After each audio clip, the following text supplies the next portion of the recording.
ازيكم عاملين ايه؟ هعمل معاكم اتفه حاجه حلوه ممكن تتعمل، بجد سهله جدا، في ثانيه هنعملها، مش تاخد منكم مجهود خالص. انا عندي نص كيلو كنافه، انا هعمل كنافه بالكريمه وهحط كمان عليها قشطه.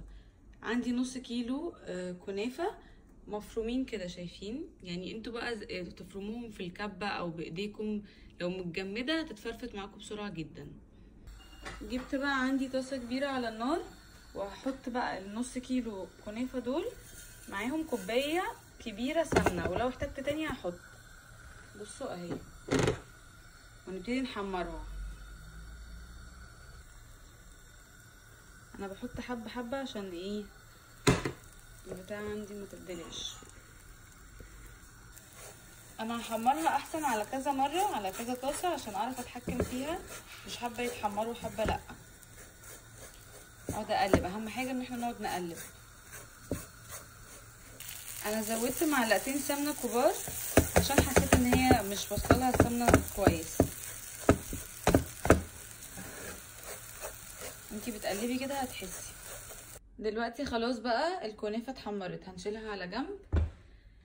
هنجيب كيسين من الدريم الويب توبينج ده، وهنحط عليه كوبايه لبن ومعلقتين سكر باودر، وهنضربهم مع بعض. نفس البروسيس اللي انا هعملها هتعمليها بكيس دريم عادي جدا، كيسين منه على كوبايه لبن على معلقتين سكر باودر. او لو عندك الكريمه دي اللي هي كريمه الخفق، هتحطي منها كوبايتين على معلقتين سكر باودر، وتضربيهم لحد ما يبقوا فوم بس كده. واضربهم بقى مع بعض.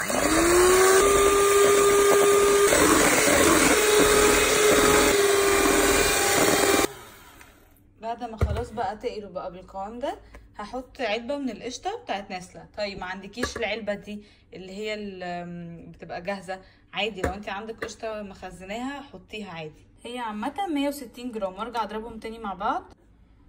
وكده انا خلصت، هشيلها بقى على جنب واجهز صوص النوتيلا. جبت بقى الاطباق بتاعتي، انتوا عايزينها تعملوها في كاسات ماشي، في بوله كبيره ازاز ماشي، المهم تبقى ازاز عشان شكلها بيبقى لطيف يعني. وهنبتدي اول حاجه، اول طبقه نحط الكنافه المتقطعه متحمره. بعد ما حطينا اول طبقه من الكنافه، لازم نحط بالمعلقه اللي بناكل بيها، لازم نسقيها كده لبن. طيب ليه بنحط عليها لبن؟ عشان تكون طريه. يبقى كل ما هنحط طبقه كنافه لازم نسقيها معلقه لبن. مش فارقه اللبن ساقع او دافي او بدرجه حراره المطبخ، مفيش اي مشكله، لازم تحطي بس معلقه لبن على اول طبقه هتحطيها من الكنافه. بعدين بقى تاني طبقة هحط من الكريمة وهفردها بالسباتيولا ماشي.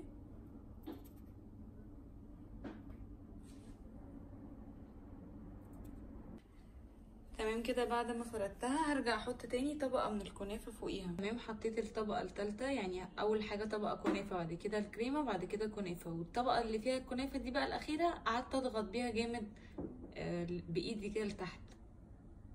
وبرده هنا هنرجع نسقي اخر طبقة بمعلقة لبن، بمعلقة مش اكتر من معلقة، ما تزودوش، بالمعلقة اللي بناكل بيها، معلقة بس كده تسقية خفيفة. بكيس حلواني بقى، وهبتدي انقط فيها كده اي شكل. كده خلصت دول، هبتدي بقى اعمل تاني. بحط الاول كنافة، بعد كده بقى هحط كريمة، بعدها بقى هحط كراميل،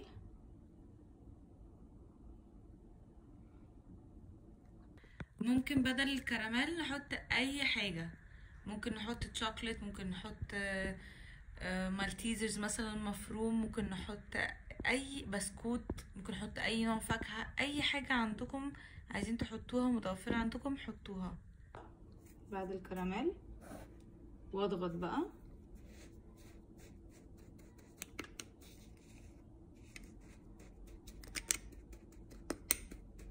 بعد كده احط كريمة تاني من فوق، وبعدها رشيت رشة خفيفة كده من الكنافة. دي حطيت كنافة، بعد كده كريمة، بعد كده النوتيلا بقى اللي احنا عملناها مع بعض.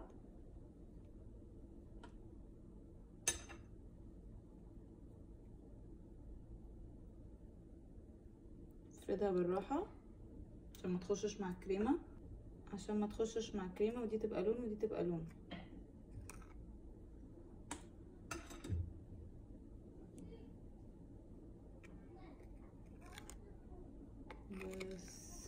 بعد بقى الشوكليت هحط كنافة تاني واضغط بالراحة.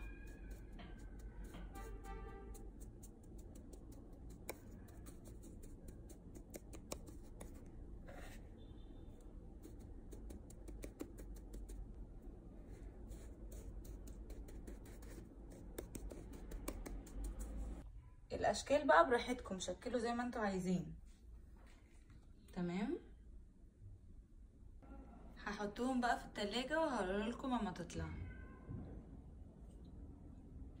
هحطهم ساعتين او 3 ساعات كده، هخرج واما ارجع هوريها لكم.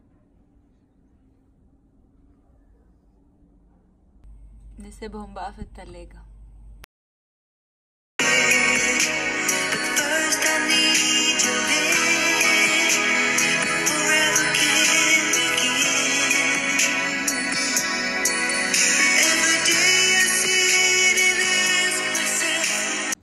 كده بعد ما طلعت من التلاجة، طبعا انتوا شايفين بقى مش محتاجة اتكلم. حاجة كده بقى يا جماعة ايه، عايزة تتاكل بس. يعني تقريبا انا هاكل كل الاطباق دي لوحدي، انتوا مش متخيلين. عامة انا بحب جدا نوع الكنافة دي، يعني عن اي كنافة دي اكتر واحدة بفضلها. اما تجربوها بقى هتتوهموا. يلا جربوها قولي رأيكم ايه. باي باي.